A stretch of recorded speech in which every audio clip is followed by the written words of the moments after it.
Hey you guys, it's Runi coming to you with a video on how to stay organized during online classes or asynchronous, synchronous, hybrid, whatever classes you got because of COVID this 2020.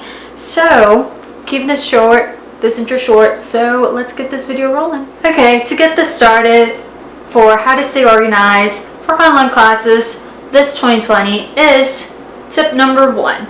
Which is organize your emails. And the way you organize your emails is super easy. All you have to do is separate all your classes into multiple different folders. And then when those emails come in from your econs professor, your fluids professor, or religion, whatever, you can put those into their associated folders. And so when you have to refer back to something, you can just go to that folder and you see all your emails from that one class instead of scrolling through all of your emails. And so another way to stay organized with your emails is to always delete non-essential emails. So just get rid of it. For the ones you don't care about, you don't need, delete it. And also another way to just stop the flow of emails is to unsubscribe to emails that you don't want. So if you want to unsubscribe to like stores or websites, use unrollme.com. I will link that down below. So basically this website, you put in your email and it shows you all the emails that you're subscribed to. So all you have to do is click the different websites or stores that you don't want to receive emails anymore, and they just take them off. You get unsubscribed basically. Tip number 2 is bookmark websites. Bookmark the websites you use every day that you're constantly using. When you bookmark those websites, you don't have to keep on searching them up. You can simply click on that tab and go to those saved websites. So the way I do it, I have a Surface Pro, so Windows. You just go to the search bar, type in the website, and then you click on that little star up in the search bar, and it's saved to your tabs. Number 3 is have a planner. So a planner as in a schedule, an actual planner, a Google Calendar is your best bet when all those syllabi come in, because it is so essential to document and schedule all those exams, quizzes, when essays due, when lab reports are due, so you're always aware of deadlines. Do this right now with all the syllabi, collect them and put them in. The way I do it, so I like having a personal planner where I can write. I personally don't like a Google Calendar, so what I use, since I do have an iPad, I use a PDF planner that I have in Notability. And so I bought this PDF planner on on Etsy. It was $10. It's cheaper compared to buying the actual planner from like Target or Walmart that's like actually good. I'll show you a little screen recording of it because it is my favorite, and you can use a multiple variation of colors. You can make perfect circles. It is just wonderful. Also, I think it is important to have a calendar, like an actual, like physical schedule, little calendar, so you're always aware of those deadlines that are coming up. So if you go to LSU, you can get one of these. So it is so the Center of Academic Success provides these. The way you get one is you go to Coates Hall and you go to the basement of Coates Hall and just ask for one of these. So this is a continuous calendar, so it's just ongoing. You can slash out the dates. I see it every single day, so I'm aware. I put it up on my bulletin board. I love this. I've been using one of these since freshman year. It's just it's a good visual. And I always take two because on the back of one you can put your schedule, and it's just an easy way to refer what you have each day. And I color code it. I put it on my bulletin board. I see it every single day. It just creates that like second reminder, because you have your planner and then this, just a little backup for in case you forget. And also my favorite kind of planner is going back to like planners, is monthly daily ones. So what's special about monthly daily ones is that they give you a schedule for every single day.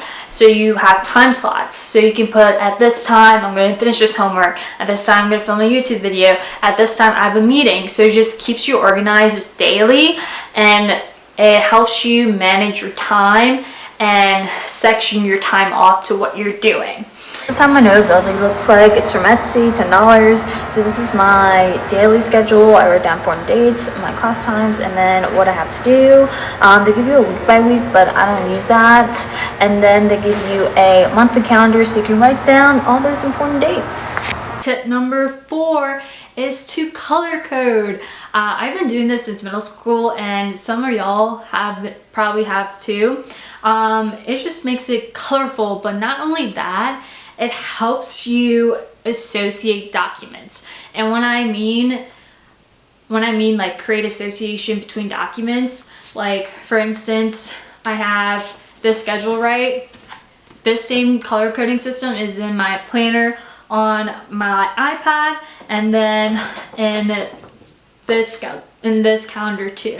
So it just keeps everything organized and gives every subject a specific color. Okay, tip number 5 is get an iPad. If you can afford an iPad, I totally recommend it.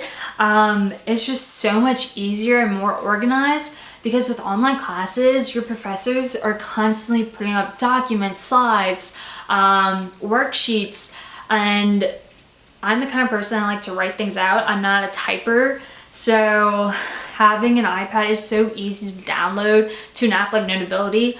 I love Notability. It is one of my favorites. My online planners on my iPad.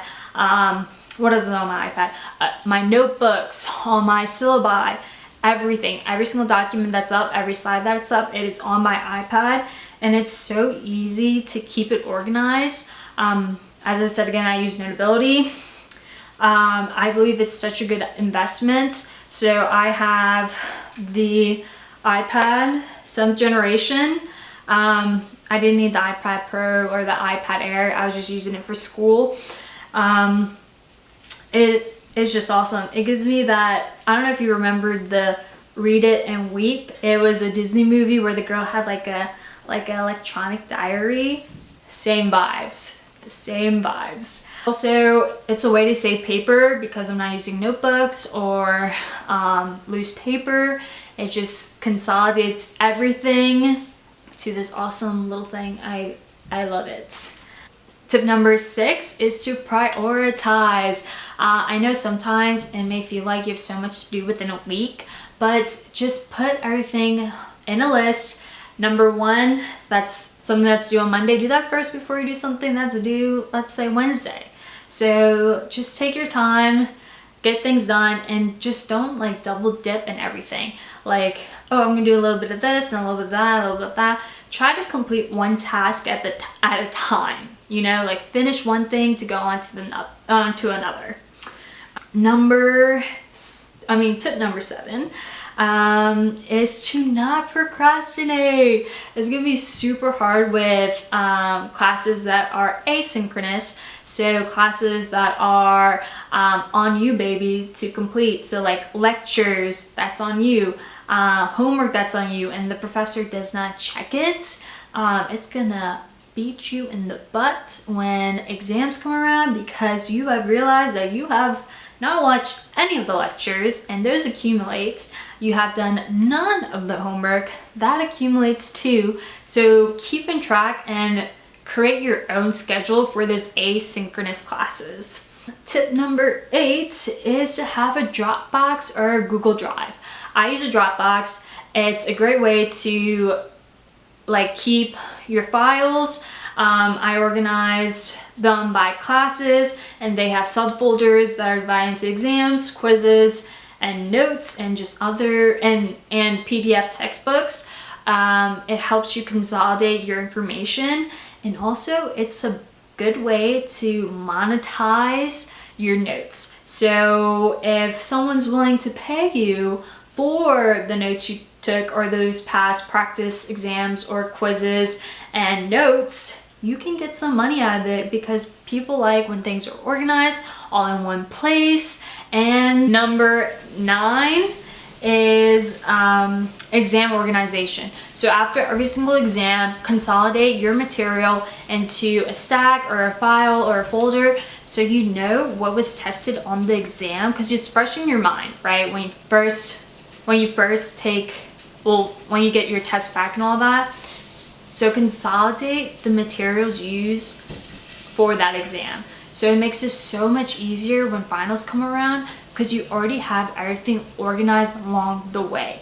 It makes it so much easier and just keeps you organized and ahead of the game, because if you decide to organize all your material during finals, you're not gonna really remember what you used for exam 1. Well, you will, but it'll be more of like, you have to refer back. It might take some time. You might be like, do I need that? Do I need this? So just do it right after you take your exam 1, and then 2, and then 3.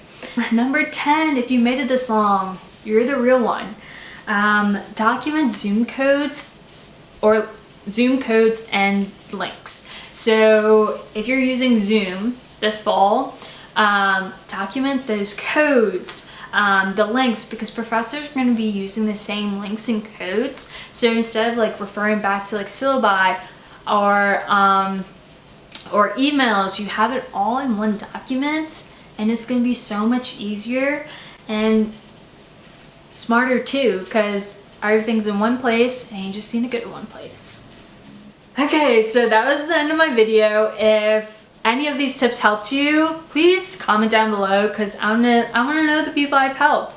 And then also, if you found my content valuable, subscribe, because I currently have not that many subscribers, and having you as one of my subscribers will mean the world to me, because you know what? I'm just a beginner right now, and so every subscriber is gonna be a success. So that is the end of my video, and I hope you enjoy. So I'll catch you later.